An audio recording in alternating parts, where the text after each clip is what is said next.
बुद्धिमान स्त्री की 12 बातें ठीक से समझ लो। पति पत्नी में होगी प्रेम की बौछार, दुश्मन भी पति पत्नी में फूट नहीं डाल पाएगा। यदि इन 12 बातों को समझ लिया तो दुश्मन भी हो जाएगा पति पत्नी के प्रेम का मुरीद। आज की कहानी बहुत ही शिक्षाप्रद और प्रेरणादायक है। पति पत्नी में झगड़ा क्यों होता है और इससे हम कैसे बच सकते हैं, तो आइए इस वीडियो का एक एक शब्द बहुत कीमती है, इसे ठीक से अपने जीवन में उतारते हैं। मित्रों, एक स्त्री के लिए सबसे कीमती चीज क्या है? जय श्री कृष्ण मित्रों, स्वागत है आप सभी दर्शकों का गोपेश ज्ञान यूट्यूब चैनल में। सज्जनों, एक समय की बात है, एक मुसलमान बादशाह ने एक हिंदू नगर पर चढ़ाई की। धन संपत्ति लूटने और इस्लाम धर्म को फैलाने के लालच में उसने बहुत बड़ी सेना के साथ हिंदुओं के उस शांति प्रिय नगर को चारों ओर से घेर लिया और अचानक उन पर आक्रमण कर दिया। विनाश की काली छाया आ पड़ी।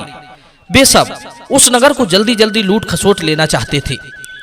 उन दुष्टों ने हिंदू नागरिकों को अपने खूनी पंजे में कस लिया। उन हिंदुओं पर एकदम से भयंकर विपत्ति आ पड़ी। दुष्ट यवन उन पर हर प्रकार के अत्याचार करने पर तुले हुए थे। वो एक भी हिंदू को जीवित छोड़ना नहीं चाहते थे। परंतु ईश्वर की लीला बड़ी विचित्र है। कहते हैं कभी कभी नास्तिक और अत्याचारियों के मन में भी दया और सहानुभूति जागृत हो उठती है। ईश्वर की कृपा से उस यवन के मन में भी दया का भाव आ गया। उसने सोचा, हिंदू पुरुषों से मैं जरूर नाराज हूं, पर उनकी औरतों ने भला मेरा क्या बिगाड़ा है जो मैं उन्हें दंड दूं? उन पर रहम करना मेरा कर्तव्य है, पर दया का तरीका क्या होना चाहिए? कैसे उनसे हमदर्दी दिखाई जाए? मैं चाहता हूं कि वे बच जाएं, केवल हिंदू पुरुष ही सजा पाएं। मित्रों, काफी सोच विचार के बाद बादशाह ने एक फरमान जारी किया कि सवेरा होते ही समस्त हिंदू स्त्रियां अपना कीमती सामान गठरियों में बांधकर शहर के बाहर निकल जाएं, पर इतना ध्यान रखें कि वो सिर्फ एक गठरी में ही अपना बहुमूल्य सामान ले जा सकती हैं। एक गठरी के अलावा और कुछ नहीं ले जाने दिया जाएगा। सभी हिंदू स्त्रियां रात में अच्छी तरह सोच विचार कर लें कि कौन सी कीमती चीज वो बचाना चाहती हैं, और सुबह वे अपने कीमती वस्त्र आभूषण बहुमूल्य जितनी वस्तुएं गठरी में आ सकती हैं उन्हें बांधकर ले जाएं। परंतु ध्यान रहे, पुरुष एक भी नहीं निकलना चाहिए। बंधुओं, इस प्रकार बादशाह का फरमान सुनकर सारे नगर में हलचल फैल गई। कुछ तो उसकी दयालुता की प्रशंसा करने लगे, कुछ अपने कीमती वस्त्र आभूषण इकट्ठे करने लगे। कुछ स्त्रियां अपने पुरुषों की खैर मना रही थी। सब की सब बस ये सोच रही थी कि क्या चीज ले जाएं और क्या छोड़ जाएं, कौन सी चीज सबसे कीमती है। उन दुष्टों से पहले किसकी रक्षा करना ठीक रहेगा? बेचारी रात में वे सब यही सोचती रही, और सवेरा होते ही अपने अपने सिरों पर एक एक गठरी रखकर नगर छोड़कर जाने लगी। किसी की गठरी छोटी थी तो किसी की गठरी बहुत भारी थी। कोई उन्हें उठा नहीं पा रही थी तो कोई जैसे तैसे उठाकर सर पर रखकर लिए जा रही थी। चलते पर उनके पांव कांप रहे थे। तभी बादशाह के मन में एक शंका उठी कि इनकी गठरियां इतनी बड़ी बड़ी क्यों हैं? इनमें देखना चाहिए कि आखिर इतनी कीमती चीज क्या है जो इनसे ठीक से ले जाई भी नहीं जा रही है। फिर भी ये सब उन्हें ले जा रही हैं और ले जाना चाहती हैं।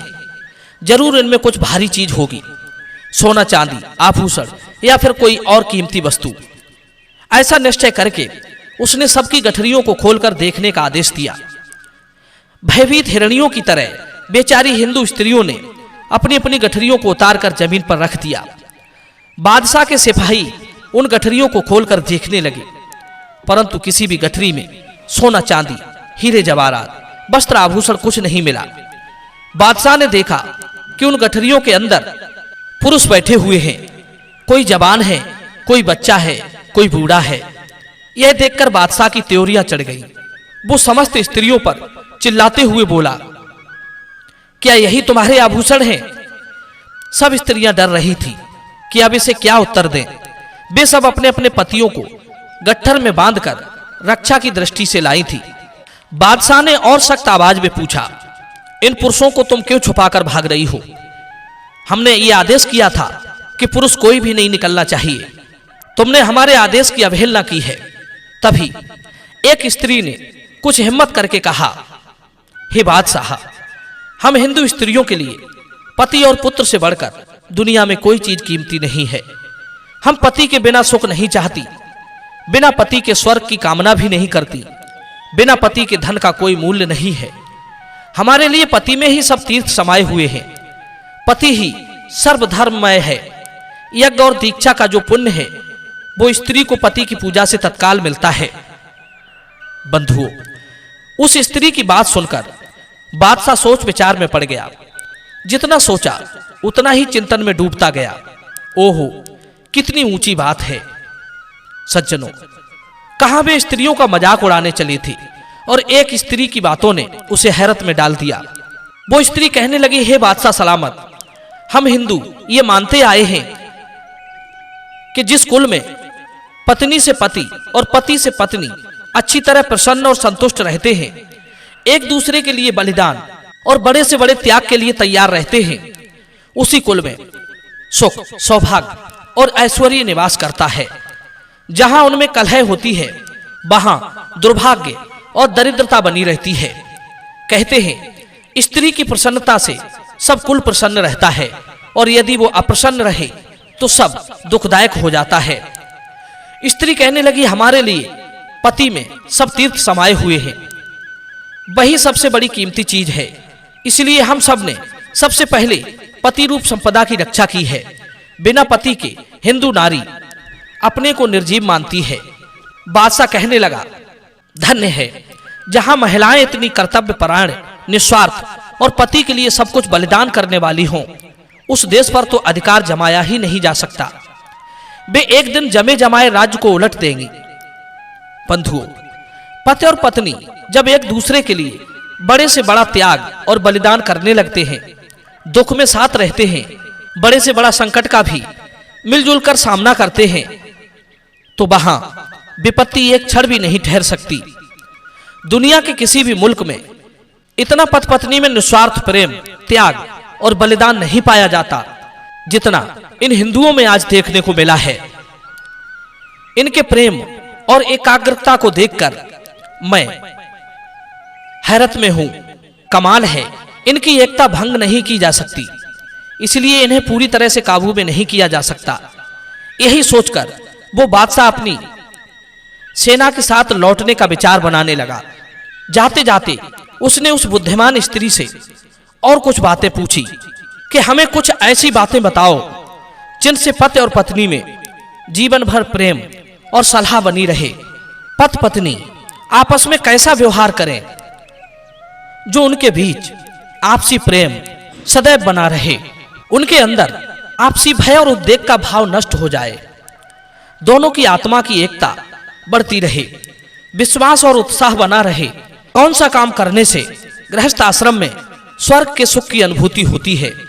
तब वो बुद्धिमान स्त्री कहती है, हे बादशाह सलामत, पति पत्नी को दो शरीर एक प्राण कहा जाता है, इसलिए हमारे धर्म में पति पत्नी के रिश्ते को 7 जन्म तक साथ निभाने की बात कही जाती है। पहले की नारियां 7 जन्म की छोड़ो, जन्म जन्मांतर तक पति के साथ रहती थी। आज एक जन्म का भी नहीं पता कि कब संबंध बिछे हो जाए, कब दूसरे पुरुष का हाथ पकड़ ले या पुरुष दूसरी स्त्री का हाथ थाम ले और दूसरी के साथ भी वही स्थिति रही तो फिर जीवन अर्थहीन रह जाता है। इसलिए पति पत्नी को चाहिए कि वो इसी जन्म में कुछ अपनी अपनी आदतों में बदलाव कर लें, कुछ अपनी गलतियों को स्वीकार कर लें, तो संबंधों में मधुरता आ सकती है। और यदि आपके संबंध आपके साथी से मधुर हो गए तो आप बड़ी से बड़ी विपत्ति से लड़ जाओगे, आप कमजोर नहीं पड़ोगे, जीवन प्रेम और आनंद से भरा रहेगा। कहते हैं दोनों की सोच में भिन्नता आने के कारण मृत्यु को भी अपनाना पड़ता है। विचार और भाव अलग होने पर दोनों एक होकर भी एक नहीं रह सकते। मित्रों, कहते हैं हम अलग अलग शरीर पाकर भी अगर अपने विचार और भाव, इच्छाएं एक बना लें तो हम अलग होकर भी एक हो सकते हैं। संसार में कुछ काम ऐसे भी हैं जो हमें अकेले नहीं करना चाहिए। जैसे अकेले कोई स्वादिष्ट चीज हो तो नहीं खानी चाहिए, सोने वाले अनेक लोगों के बीच से जागकर अकेले नहीं जाना चाहिए, लंबे मार्ग पर अकेले नहीं चलना चाहिए। संकट के समय अकेला ही मंथन नहीं करना चाहिए, क्योंकि मन की भिन्नता मनुष्य को मृत्यु के मुख में पहुंचा सकती है। मन के विचारों के मेल से ही मित्रता बनती है और मन के विचारों में मतभेद होने से शत्रुता बन जाती है। पति और पत्नी के रिश्ते में भी यदि मन के विचार एक ना हो तो उनका जीवन कलेशों से भरा रहता है।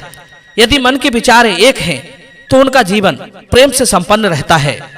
वैसे तो पति और पत्नी के दोनों के विचार एक हो जाएं तो वे दो शरीर एक प्राण बन सकते हैं, पर यदि उनके विचार अलग अलग हो गए तो दो शरीर दो प्राण हो जाते हैं। किसी के विचार इतने मिल जाते हैं कि वे अपने आप को एक दूसरे से अलग समझते ही नहीं, और कोई मन के विचार अलग होने पर कभी एक दूसरे को अपना मानते ही नहीं और सारे जीवन लड़ने झगड़ने और कलेशों में व्यतीत कर देते हैं। मन के विचार तभी एक होते हैं जब आप दोनों में से दोनों लोग इन बातों को ध्यान में रखते हैं। मैं तुम्हें 12 बातें बताती हूं जिन्हें यदि मनुष्य अपने जीवन में अपना ले तो उनके जीवन में जरूर प्रेम और सरसता आ जाएगी।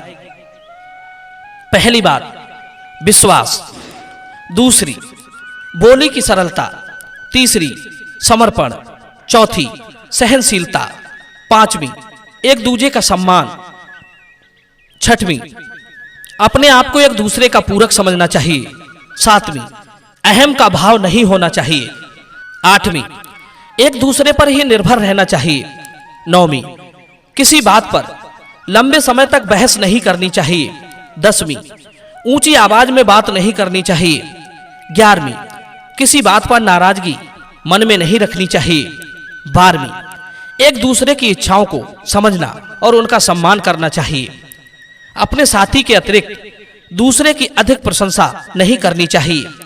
ये सब बातों को ध्यान में रखकर चलने वाला व्यक्ति ही सुखी जीवन जीता है और हमेशा कलेश मुक्त रहता है। एक दूसरे से श्रेष्ठ साबित करना, अपने को श्रेष्ठ और दूसरे को हीन समझने वाले ही कलेशों में घिरे रहते हैं। कहते हैं मन के विचारों की पृथकता ही नरक है और मन के विचारों का मेल स्वर्ग है। यदि कोई काम हम एक मत से, एक बुद्धि से, एक भावना से, एक बल से करें तो वो निश्चित रूप से हमें सहजता में प्राप्त हो सकता है और सुख भी देने वाला होगा। कहते हैं एक स्वभाव, एक विद्या, एक अवस्था, एक जाति, एक व्यसन, एक जीविका, एक वास। यदि ये सब प्रेम पूर्वक हों तो इसमें निश्चित रूप से मित्रता होती है। उस बुद्धिमान स्त्री की बात सुनकर उसे प्रणाम करके वो बादशाह अपनी सेना को लेकर वापस लौट गया। सच कहा है, पति पत्नी आपस में ऐसा व्यवहार करें जिससे इनका आपसी भय और उद्वेग का भाव नष्ट हो जाए, दोनों की आत्मा की एकता बढ़े, विश्वास और उत्साह बना रहे। मनुष्य को चाहिए कि तप को क्रोध से, संपत्ति को डाह से, विद्या को मान अपमान से और अपने को प्रमाद से बचाए रखे। कहते हैं क्रूर स्वभाव का परित्याग सबसे बड़ा धर्म है, क्षमा सबसे महान बल है, आत्मज्ञान सर्वोत्तम ज्ञान है और सत्य ही सबसे बढ़कर हित का साधन है। मित्रों, यदि यह वीडियो पसंद आया हो तो वीडियो को लाइक करना, शेयर करना और चैनल को सब्सक्राइब करना। मिलते हैं अगली वीडियो में नई ज्ञान चर्चा के साथ। आप सभी का बहुत बहुत धन्यवाद। जय श्री कृष्ण।